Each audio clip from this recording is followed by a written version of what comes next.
Bonjour les pros de l'IMO, très courte vidéo cette semaine car pas besoin de longs discours pour éviter l'erreur que font de nombreux professionnels. Si aujourd'hui encore, en prospection pige ou autre, votre seul point de mire c'est d'étoffer votre portefeuille de mandats, alors pas étonnant qu'on vous raccroche au nez. Pas étonnant non plus que face à la pénurie de mandats chroniques dont vous souffrez, vous conserviez autant de nanars qui moisissent dans votre portefeuille. Vous désirez que ça change? Alors petite annonce et c'est parti. Rejoignez l'équipe de Dominique. Il vous fera bénéficier de son expérience, de ses formations et des outils du réseau Ausimo. Vous toucherez 85% sur toutes vos ventes. En pige ou autre, ne trouvez-vous pas bizarre le fait de démarcher un prospect qui passe une annonce sur le bon coin dans le but de vendre seul sa maison ou son appartement? Ne trouvez-vous pas contradictoire de lui proposer un mandat alors qu'il est persuadé de pouvoir se passer de vos services?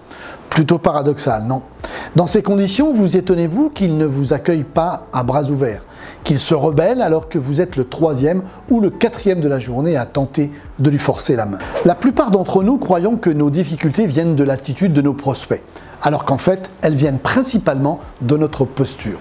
Voici 5 clés à appliquer dès aujourd'hui en pige si vous voulez que votre prospection soit efficace et que vos prospects vous écoutent enfin. Première clé, pas de mandat, mais des clients. En prospection, fixez-vous un objectif clair et précis. Ne cherchez pas à obtenir des mandats, cherchez à obtenir des clients. Quelle est la différence? Proposer un mandat à votre prospect, c'est tenter de lui imposer quelque chose dont il ne veut pas. Chercher un client, c'est amener un prospect à vouloir travailler avec vous pour obtenir quelque chose d'utile dont il comprend avoir besoin. Deuxième clé, écoutez, comprendre et respecter votre prospect. Pour qu'un prospect accepte de devenir votre client, il doit sentir que vous vous intéressez à lui, que ses préoccupations vous préoccupent davantage que les vôtres, que vous êtes sincère, que vous cherchez sa solution et non la vôtre. Troisième clé, la confiance. Pour qu'un prospect vous accorde la sienne, il doit avoir le sentiment que vous ne le trahirez jamais. Inutile de l'impressionner en étalant votre savoir et prétendre être le meilleur. La règle est simple, celui qui nous ressemble nous rassure. N'essayez pas de briller, contentez-vous de refléter l'autre, de lui ressembler. Pourquoi? Tout simplement parce qu'on ne se trahit pas soi-même. Quatrième clé, placez-vous. Dites à votre prospect que sa méthode n'est pas si mauvaise. Pour preuve, c'est qu'au final, environ 30% des vendeurs réussissent leurs transactions en PAP. En revanche, demandez-lui quel impact pour lui et quelle solution il envisage s'il ne réussit pas à vendre dans les 2 ou 3 mois qui suivent. Enfin, cinquième et dernière clé, ouvrez le champ des possibles.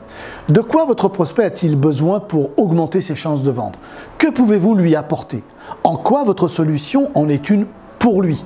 C'est grâce à votre pédagogie et non à vos arguments que votre prospect prendra conscience que sa solution n'est peut-être pas parfaite et qu'elle risque de le priver d'autres opportunités.